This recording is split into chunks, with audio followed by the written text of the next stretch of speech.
अस्सलाम वालेकुम स्टूडेंट्स। अच्छा बच्चे, हमारा टॉपिक कंटिन्यू था ट्रांसफॉर्मेशन इन माइक्रो ऑर्गेनिज्म का। तो ट्रांसफॉर्मेशन के लिए लाइक वेक्टर या जो एज अ प्लाज्मिड को एज अ वेक्टर यूज़ किया जाता है। तो एस्केरिशिया कोलाई होस्ट ऑफ चॉइस अक्सर क्लोनिंग एक्सपेरिमेंट्स के लिए, और ये मतलब अच्छा खासा एक एसेंशियल स्टेप है। इसमें क्या होता है बच्चे कि जो इकोलाई है उसको हम कैल्शियम क्लोराइड से ट्रीट करते हैं, और जिसकी वजह से उसके अंदर ये सलाहियत आ जाती है कि वो बैक्टीरियोफेज लैम्डा का जो डीएनए है उसको अपने अंदर, जो उस प्लाज्मिड के अंदर मौजूद है, उसको अपने अंदर ले सकता है। कैल्शियम क्लोराइड उसकी एक्चुअली स्ट्रक्चर में चेंजिंग कर देता है उसके सेल वॉल के, बैक्टीरिया के सेल वॉल में, जिसकी वजह से वो इस काबिल हो जाता है कि उसको अपने अंदर ले सके। इसी तरह बेसिलस स्पीशीज़ जो बैक्टीरिया की होती है, और उसको अगर ऐसा होस्ट यूज़ करें तो उसको ट्रीट किया जाता है polyethylene glycol induced DNA take up protoplasm के अंदर। इसमें जो होती है सेल वॉल रिमूव कर देते हैं, और एक्टिनोमाइसिटीज़ के अंदर भी इस तरह ट्रांसफ़र किया जाता है। ट्रांसफॉर्मेशन फिर बाद में जो सेल वॉल है वो रीजनरेट हो जाती है, दोबारा से बन जाती है। इसके अलावा डीएनए को लिपोसोम, ये मॉलिक्यूल्स होते हैं जो कि होस्ट की सेल मेम्ब्रेन के साथ फ्यूज़ होने की सलाहियत रखते हैं। अगर जीन उसके अंदर दाखिल किया जाए तो वो फ्यूज़ हो जाता है होस्ट सेल मेम्ब्रेन के अंदर, और जीन अंदर ट्रांसफ़र हो जाता है। तो इसी तरह लोअर यूकैरियोट्स, सैकरोमाइसीस सर्विसिया और जो फंगस की मुख्तलिफ स्पीशीज़ हैं उनके अंदर भी इस तरह से किया जाता है। जो ट्रांसफॉर्मेशन है वो एनिमल्स के अंदर भी की जाती है।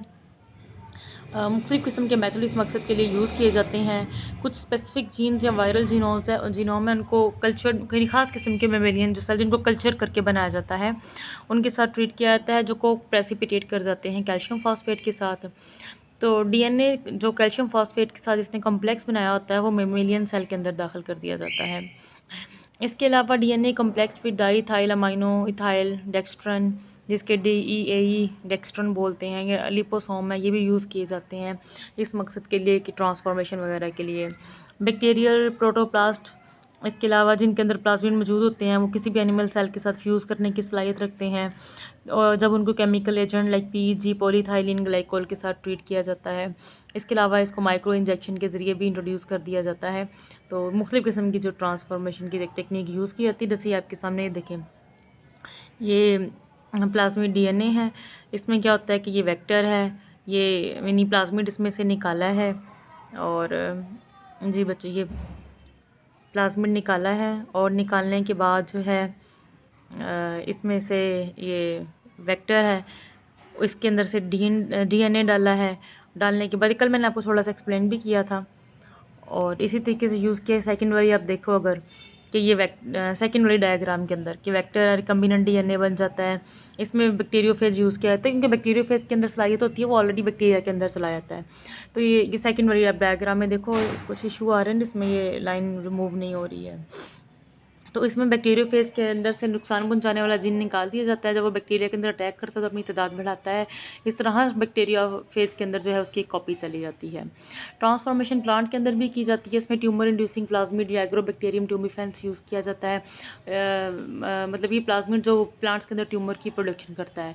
जैसे जैसे ट्यूमरस सेल बढ़ते जाते हैं तो हर सेल के अंदर वो नया जीन भी बढ़ता जाता है। ठीक है, देर आर इस तरह से जीन उसमें चला जाता है, लेकिन लिमिटेशन होती है इसमें ट्यूमिफिकेशन ट्यूमर कॉजिंग जो होता है। तो अल्टरनेटिव डिफरेंट टेक्निक्स भी यूज़ की जाती है, दिस इंक्लूड द लिपोसोम। इसमें कुछ लिमिटेशन हो जाती है, लाइक ट्यूमर से प्लांट्स को डेफिनेटली नुकसान भी होता है वो जीन, तो सम टाइम उसमें हम कुछ जीन रिमूव भी करना पड़ता है। फिर लिपोसोम को भी यूज़ किया जाता है जो प्लांट के सेल के साथ भी फ्यूज़ हो जाता है। इसके अलावा इलेक्ट्रोपोरेशन की टेक्निक यूज़ की जाती है, जिसमें इलेक्ट्रिक पल्सेस दी जाती है, जिसकी वजह से उसके अंदर जो सेल मेम्ब्रेन प्लाज्मा मेम्ब्रेन होती है वो परमिएबल हो जाती है, और वो डीएनए को लेने की सलाहियत हो जाती है। इसके अलावा पार्टिकल गन का मेथड यूज़ किया जाता है, जिसे जॉन सी सैनफोर्ड और थियोडर क्लेमन ने यूज़ किया था 1987 के अंदर। इसमें डीएनए इनटू ए प्लांट टिश्यू कल्चर कैलस के अंदर दाखिल किया जाता है, और एक डिवाइस डेवलप की गई है जिसे कहते हैं पार्टिकल गन। तो गन को बॉम्बेड करते हैं कैलस के ऊपर, छोटी छोटी मेटल पार्टिकल्स होते हैं।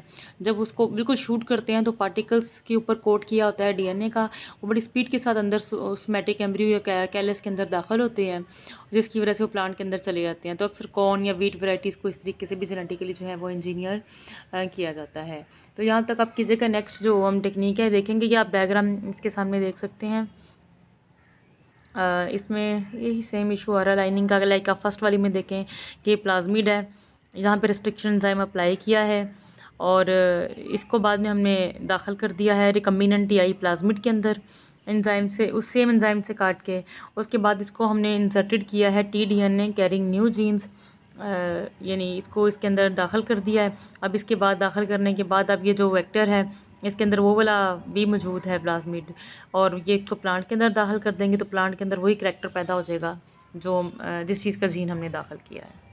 लास्ट इसका थोड़ा सा टॉपिक रहता है, मैं आपको कल डिस्कस करूँगी।